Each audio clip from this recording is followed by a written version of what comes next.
Hey everybody, Economic Ninja here. I want to explain one fundamental principle that I believe most of society has no concept of, and that is the fact that working hard will not make you rich. And I'm going to go in and explain this because so many people are out there busting their tail for a better future, a better life for them, their family, and their lineage, the offspring that they have, their family, their generations. Actually, as a matter of fact, many people don't think about the generations past them. They think about their children, but very few people think about even their grandchildren. I heard a very wise phrase once that a good man saves money for his children's children. And the term a good man is very important because I believe a good man is someone that thinks more about others than himself or herself. I think that's very, very important in this day and age because in this world of social media and everything in our face and lights and glamour, everything's, good. Look at what I ate for dinner. I still can't get over that. People just, I had macaroni and cheese. Yeah, I know it has hot dogs. It's fancy. I don't get it. But in this day and age, people are so consumed with themselves because everyone else is always showing a better picture of themselves, the best picture. I'm on my vacation. They don't show you the stuff when they're at home crying. That the people have gotten a really bad perception on life. Now, working hard, there are people out there that I know that are busting their tail. I know friends of mine that are my age that their backs and they're seized up and they are having such a hard time continuing to go to work. They're not 20 years old anymore. And they sit back and they look at their life and they go, what do I have? I don't have a retirement plan. I didn't work for a company that offered that. Or I know people that have work for companies that have retirement plans and they never put money in their contributing plans where they get the 100% matching funds.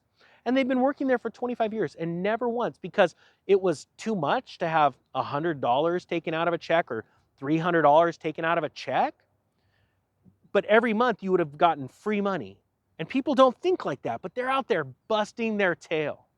The most important thing you need to know about becoming successful is you need to become very aware of what you're spending. That is the number one thing you need to do. You need to become aware. Now, how do you become aware? Well, first off, you set a goal. Set a goal of purchasing an investment, something physical, tangible. That's why I love to use silver as the example, right? Especially because 0.1% of the world population owns any physical silver in their hands, okay? Just get that. If you're about to do this, this isn't financial advice because this stuff goes up and down in value, right? Depending on how the economy is or whatever. So it can go down. You could buy it tomorrow for, let's say, 30 bucks for a coin, and it'd go down to 25 bucks, okay? So just get that ready. But what's crazy is when you go to buy something like that, or you buy a piece of real estate, right? And you saved and you worked for that down payment, or you saved up like $300. You went and bought yourself 10 silver coins, right? It does something to you. What it does is you start to realize how much work it took for that, or how hard of a decision it was for that. And you start to really care for that investment. And you don't want to just throw it out the window. You know what I mean? It's like, ooh, it took me a lot of work to save up for this and to pay for it cash, right? Now, real estate was probably a bad example because it's so hard to buy real estate these days. But let's say you're buying a small lot, a vacant lot, but you're like, yeah, it's small, it's blank. I don't have the money to build on it, but I saved up for it and I paid cash for it. I own that. It's mine. You can't take it away from me unless you stop paying the taxes. Whole different story. But the point is that it's mine. I've got this, okay?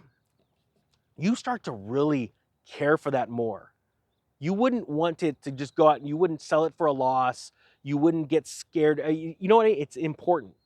And so when you are working your tail off and you don't know the value of the money that you're earning, that is the number one worst thing. Now, the number two thing you need to do. When you're working your tail off, you need to start understanding that you have to take the money that you're bringing in and you need to cause it to make you money. You need to take your work, your hard labor, turn it into money, then you take that money and you put it to work. Great book on this, The Richest Man in Babylon. Go read it. It's a very short read, very easy words. If the ninja can read it, you can read it. Point being is that once you start to take your money, like let's say with real estate, you save up X amount, like let's say $20,000 to buy a condominium. and you know that you could rent that for more than the payment. Well, your $20,000 now went for the down payment on that, and the renters are paying you, so your $20,000 is working for you. Each month there's a rate of return, okay?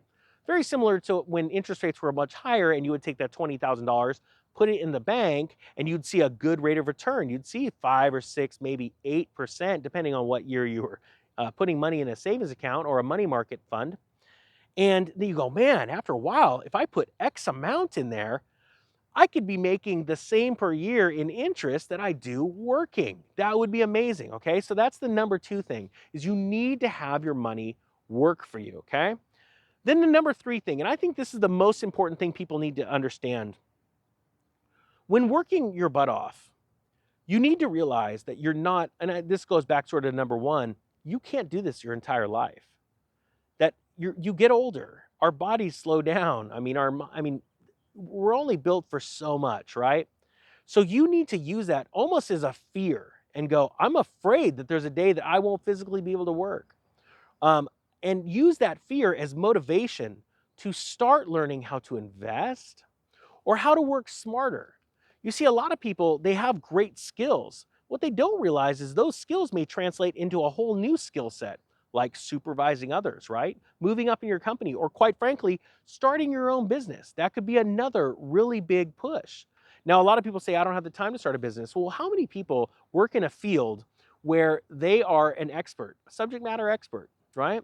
And you could easily start a consulting business on the side where you start to reach out to other companies and you start to consult for them across the US, in other parts of the world, so there's no conflict of interest with your company.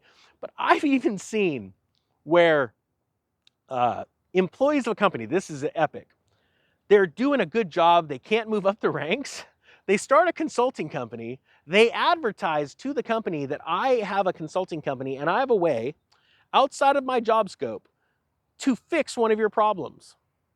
And I would like to consult you on this. And they got hired by their company. As a matter of fact, I've even seen it where someone got fired from a company, started a consulting firm, went back and said, do you want to know why you're losing money here, here, and here? I could tell you.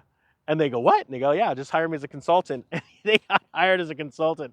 And they're killing it because they were right. They knew what was wrong. And there's a lot of people in the workforce like that you get held back by good ideas with your good ideas because someone above you is scared of letting you shine because they're afraid that they're going to look bad or something. So my point being is this.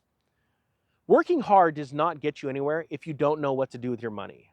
If you're a bad investor or you're not savvy with your money, you don't know how to save, you are always going to be on the losing end of that fight for success. And I don't want to see that for people. I want to see you guys crush it. So I hope you guys got something out of this. If you did, hit the like button, hit the subscribe button. Hey, it doesn't hurt anything. With that being said, the Economic Ninja is out.